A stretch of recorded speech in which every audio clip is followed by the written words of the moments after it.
No caso da novela, né, que serviu aí de exemplo para muita gente, isso daí realmente acontece? Existe essa possibilidade? É um modo realmente dos bandidos entrarem nos condomínios? Bom, esse é um caso clássico, na verdade, de invasão a condomínios. 80% dos casos começam pela entrada de veículos, como clona o controle remoto, clona o carro inteiro ou utiliza um carro parecido. Então essa foi a forma utilizada para invadir o prédio na novela.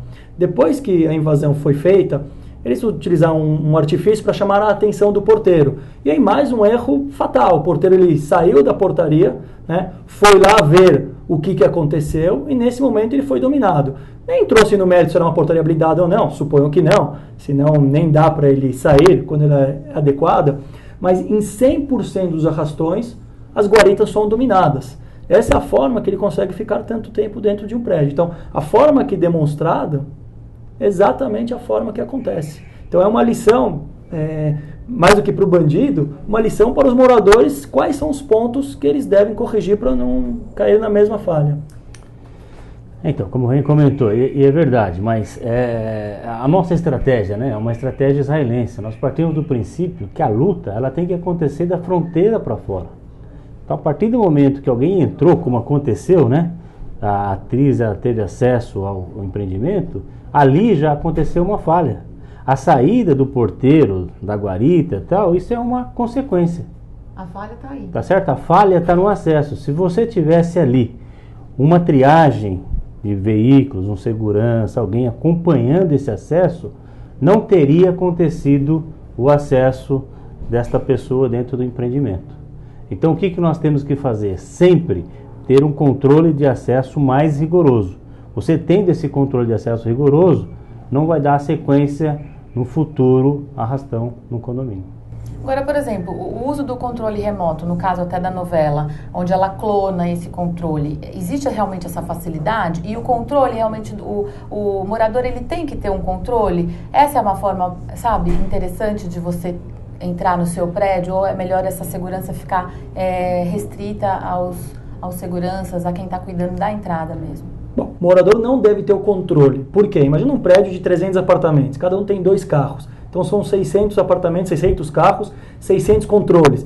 Então são 600 chaves que estão circulando por São Paulo. Então a nossa recomendação é que não tenham o controle remoto e esse controle de abertura ficar centralizado na guarita. Então em vez de ter 600 chaves, tem apenas uma. E aí uma frase muito interessante que também explica tudo isso, que não é o controle remoto ou o carro que nos interessam, e sim quem está dentro dele.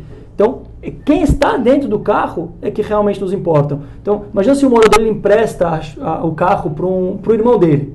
Não é bandido, para o irmão dele. O irmão dele pode entrar no prédio sem problema nenhum? Não deveria, mas nesse caso ele pode. Então, verificar quem está no carro e se ele não está com problemas é o mais importante.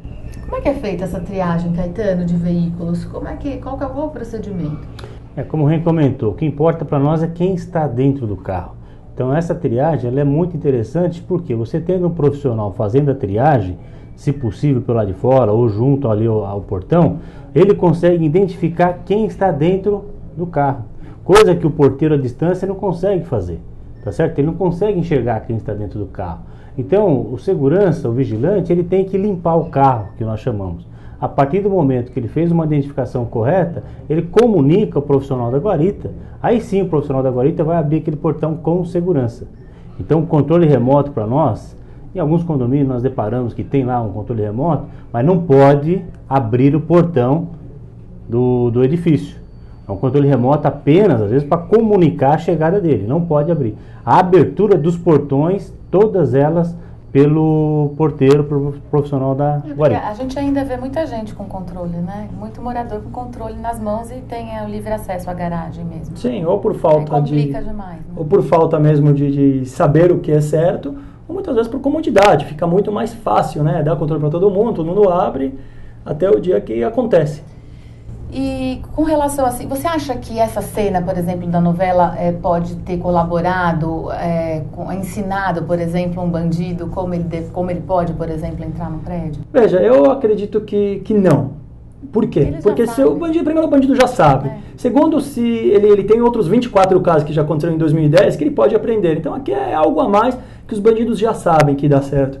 Eu prefiro pensar o outro lado, que isso talvez foi uma oportunidade para mostrar ao público, a síndico, moradores, o que deve ser feito para evitar, ou que realmente as falhas acontecem dessa forma mesmo.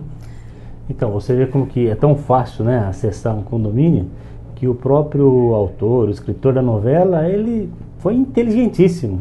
É por ali mesmo que entra, pela frente. É fácil, você entendeu? Forma, né? Aperta a buzina, que aconteceu, o porteiro profissional despreparado sai da guarita, abandona a guarita.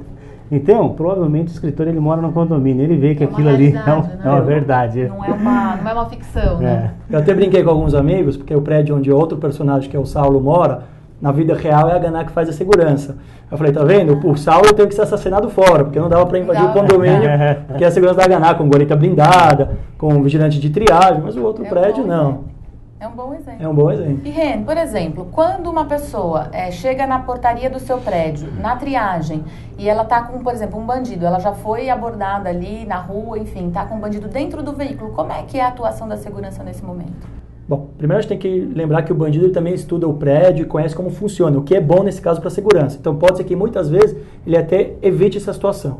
Mas se realmente acontecer, só a presença do vigilante, a triagem que ele faz, pode detectar o problema em até 80% dos casos. Agora, lógico que para evitar em 100% que um morador seja dominado na rua e que traga esse problema para dentro, só através de um procedimento rígido, que é essa triagem de veículos completa, e até a separação de vidas, separar o conhecido do desconhecido. E aí tem duas opções basicamente, que é ou a descida do morador do seu veículo para falar que está tudo bem e retornar ao carro, ou a saída do visitante do veículo, ele vai lá se cadastrar, enquanto isso o morador ele entra, e depois que ele se cadastra, imediatamente depois ele entra.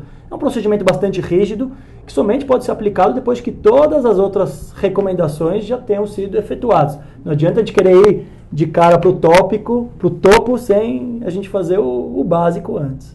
Mas ele entra, a segurança tem que deixar entrar o veículo com aquela pessoa? De forma nenhuma, ele tem que separar, quando existe o procedimento rígido, ele tem que separar. Então, o visitante, ele desce do carro, faz a identificação, enquanto isso o veículo entra, e somente depois dessa autorização é que ele entra. E é óbvio que se é o bandido que está junto com ele, ele não vai descer do carro.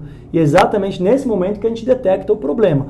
E nós resguardamos aqueles que estão dentro do condomínio. A segurança da rua é muito importante, aliás, daria um ótimo programa. Segurança da rua. Da rua, lógico, porque quem é dominado na rua é sequestro, e também é um assunto muito grande. Mas não pode esquecer que, naquele momento, o que interessa é a esposa desse morador, os filhos dele e os filhos dos outros vizinhos que estão no condomínio, tendo a certeza de que eles estão tranquilos. Então, teve recentemente também uma invasão que eu andei lendo, pesquisando, não sei se é desse ano ou no final do ano, onde os bandidos entraram por uma casa. Eles renderam as pessoas dessa casa e passaram daí para o prédio ao lado, onde eles fizeram lá as ações, e acho que foram 10 apartamentos assaltados, uma ação que durou até o dia seguinte. Então, assim, isso daí, como é que poderia ter sido evitado isso? Porque ele foi de uma casa para um condomínio, né? Provavelmente ele deve ter rasgado o muro ou ter pulado o muro. Então, para nós, não importa a altura desse muro. Para nós, o importante é que essa periferia toda ela seja monitorada à distância, tá certo? Através de sistema de segurança eletrônica.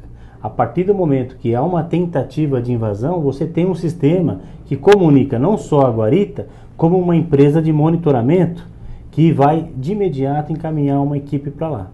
Então, muitos fecham o muro, mas às vezes esquece de colocar uma proteção perimetral, um sensor infravermelho. Você tem que ter.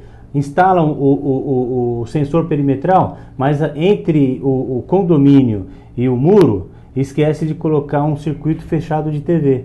Por quê? O marginal ele pode pular o muro, ele pode burlar aquele sistema e vai cair no pátio. Então você tem que ter um segundo sistema onde detecta a presença dele, ok? Então, aquele sistema que ali está também poderá ser burlado? Sim. Então você tem que ter terceira proteção, vamos dizer, terceira camada, que são as portas de acessos ao empreendimento, ao corpo do prédio. Então você vai formando barreiras. É isso que tem que se pensar num condomínio, na segurança de um condomínio, não só um condomínio, mas como uma residência, como uma indústria. Então aí você vai dificultando as ações dos marginais. Hoje o mercado imobiliário cada vez mais quente, eu acho que eles têm que realmente começar a pensar em tudo isso, até no planejamento mesmo, né? Quando vai planejar o empreendimento, a gente vai falar mais um pouco com eles aqui sobre esses assuntos e muito mais. A gente volta já já, não saia daí.